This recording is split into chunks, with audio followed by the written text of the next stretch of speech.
Practice పెట్టారు భగవంతుడు కానీ గురువులు కానీ. నీ మనస్సుని 41 రోజు ఒక దాని మీద అధ్యయనం చేస్తే నువ్వు అది అవుతావు, దాని తాలూకా జ్ఞానము అవి ఆ శక్తి నీకు వస్తుంది అని చెప్పారన్నమాట.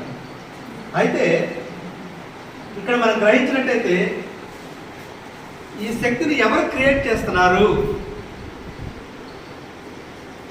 అనేది మనం కనుక సూక్ష్మాతి సూక్ష్మంగా ఉన్నటువంటి జ్ఞానాన్ని కనుక మనకు అర్థమైతే మనకి తెలిసిపోతుంది సీక్రెట్ ఏంటని. మనకి భూమి మీద చాలా పుణ్యక్షేత్రాలు ఉన్నాయి, అద్భుతమైన కట్టడాలు ఉన్నాయి, గుళ్ళు గోపురాలు ఉన్నాయి. ఇవన్నీ శక్తి క్షేత్రాలుగా ఎవరు క్రియేట్ చేశారు? దీన్ని మనం పరిపూర్ణంగా మనకు ఆలోచించే అంత కామన్ సెన్సు ఆ గ్రహింపు ఉండాలి మన దగ్గర. లేకపోతే ఇప్పుడు చెప్తున్న సత్యాన్ని మనం మిస్గా అర్థం చేసుకుంటాం. దయచేసి గమనిస్తూ ఆలోచించండి. అర్థం కాకపోతే మరొకసారి ఆ ప్రశ్న అడగండి, ఎక్కడ మీరు డ్రాప్ అయ్యారనేది తెలుసుకుంటాం.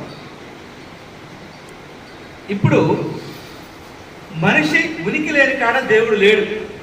ఉందా? ఎడారిలో గుళ్ళు గోపురాలు ఉన్నాయా? అక్కడ శక్తి కేంద్రాలు ఉన్నాయా? ఏమీ లేవు. సముద్రం మీద ఒక గుడి గోపురాలు శక్తి క్షేత్రాలు ఉన్నాయా? ఏమీ లేవు. ఎందుకు? మనుషులు నిలబడే ఉన్న చోటనే, మనుషులు జీవించే చోటనే దేవుడు ఉన్నారు, మిగతా చోట ఎందుకు లేదు అనేది మనం ఆలోచించుకుంటే ఇక్కడ మనం దైవాన్ని కూడా సృష్టి చేసుకున్నాం. దైవం అంటే ఏంటి? శక్తి. అయితే ఆ శక్తి నీ వల్లే వచ్చింది. అయితే నువ్వు తయారు చేసావంటే తయారు చేసలేదు, తయారు చేయబడి ఉంది.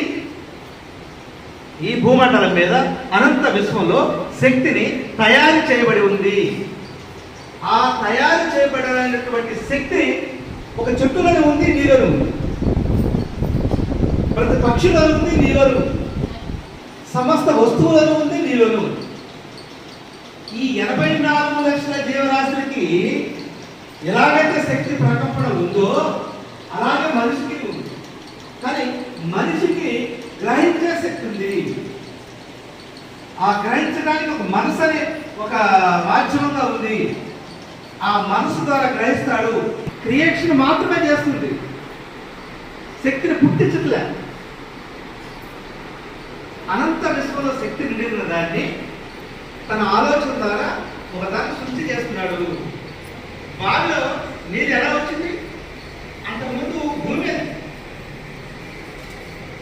ఆ భూమిలో నీరు ఎలా వచ్చింది? ఒక ఆలోచన. భూమిలో నీరు ఉంది, మన పెద్దవాళ్ళు మనకు చెప్పారు కనుక మన అవసరాలకి అక్కడ గుట్ట తీసి ఆ నీరు మనం తీసుకోవాలి అన్న ఆలోచన. ఒక ఆలోచన భూమిలో ఉన్నటువంటి నీటిని పైకి తీసుకొచ్చి మన అవసరాలకి వాడుకుంటాం. అలాగే మనకు అనంతమైన శక్తిని ఒక చోట కేంద్రీకరించడానికి కావాల్సినటువంటి మాధ్యమంగా ఆలోచన. ఒక ఆలోచనతోనే మనం ఏమనుకుంటున్నాం ధ్యానంలో? ప్రతి ఆలోచనకి శక్తి ఖర్చు అవుతుంది అంటున్నాం. ఇప్పుడు సపోజ్ నేను ఒక కొట్లోకి వెళ్ళి ఒక వస్తువు కొన్నాను, 100 రూపాయల వస్తువు కొన్నాను. ఆ వస్తువు నా దగ్గరికి రావాలంటే నా దగ్గర ఉన్నది అతని దగ్గరికి వెళ్ళాలి కదా. బాగా గమనించండి. అలాగే ఇప్పుడు నేను ఇదే చోట ఒక 10 రోజులు కూర్చున్నాను ధ్యానంలో, లేదా 40 రోజులు లేకుండా కూర్చున్నాను అనుకుందాం. చూసేవాళ్ళు ఎంత ఆలోచన ఎట్లా ఉంటుంది? అమ్మో, ఈయన 41 రోజులు కూర్చున్నాడు, ఈయన మహా సంభూతుడు, మహాగురువు, ఏదో ఒకటి మీరు పాజిటివ్గా ఆలోచిస్తారు కదా. మీ ఆలోచన శక్తి తరంగాలు ఎక్కడికి వెళ్తాయి? నా చుట్టూ తిరుగుతాయి. అవి పాజిటివ్ ఉన్నాయా, నెగిటివ్ ఉన్నాయా? పాజిటివ్ ఉన్నాయి. అయ్యో, మనకాడి గొప్ప శక్తివంతుడు, మనం కూర్చోలేము, కానీ అతను కూర్చోనంటే గొప్పవాడు, దేవుడు అనే లేదా మహాగురువు అనే ఒక శక్తిని మనం ఆలోచన ద్వారా అక్కడికి పంపిస్తున్నాం. అలా 100 మంది, 1000 మంది, ఒక సంవత్సరం తర్వాత 1,00,000 మందికి 1,00,000 మంది ఆలోచనతో వచ్చినటువంటి తరంగ శక్తిని ఇక్కడ క్రియేట్ చేయబడదు. అర్థమవుతుందా? ఈ శక్తిని క్రియేషన్ దాన్నే. అందుకే మనం ఇక్కడికి వచ్చిన తర్వాత ఏ మనిషి అయినా ఏ గుడికైనా ఎందుకు వెళ్తాడండి? తనకున్నటువంటి రుగ్మతుల నుంచి, ఆ సరికాని ఆలోచనల నుంచి, నేను ఇంతే నా బతికింతేనే ఆలోచనల నుంచి, నెగిటివ్ తరంగాల నుంచి కాసేపు అన్ని పక్కన పెట్టి నేను దేవుడి దగ్గరికి వెళ్తున్నానని పవిత్రమైన ఆలోచన తరంగాలతో వస్తాడు. అర్థమవుతుందండి?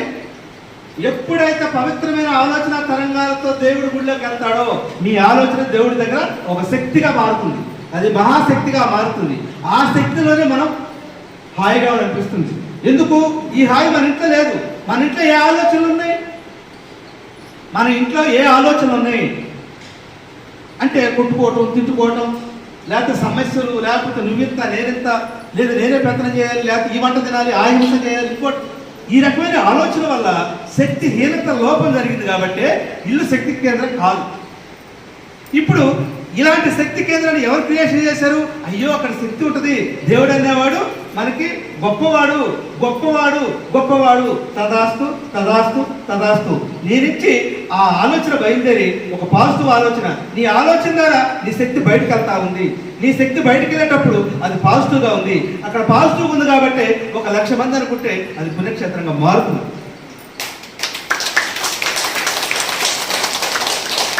ఇది క్రియేషన్ చేయబడ్డది. ఎవరు క్రియేషన్ చేశారు? ఎవరు గుర్తించారు? ఎవరైతే సాధన చేసి వాడు తెలుసుకోగలిగారు. అంటే సూక్ష్మంగా మరి మనకి భూమిలో నీళ్ళు ఉండేది ఎవరు చెప్పారు? ఎవరో ఒకరు కనిపెడితేనే కదా. కాబట్టి ఈ చొక్కాని ఒక పత్తి ద్వారా తీయవచ్చు, ఒక మిషన్ ద్వారా నేర్చవచ్చు అని ఎవరు చేశారు? ఎవరో ఒకరు క్రియేట్ చేయబట్టారు కదా. అంటే ఎవరో ఒకరు క్రియేట్ చేసి ఇంత వనరుల్ని, ఇంత సృష్టిని చేసుకున్నటువంటి ఎవరై అంటే మానవ దేహంలో ఉన్నటువంటి మహాత్ములే.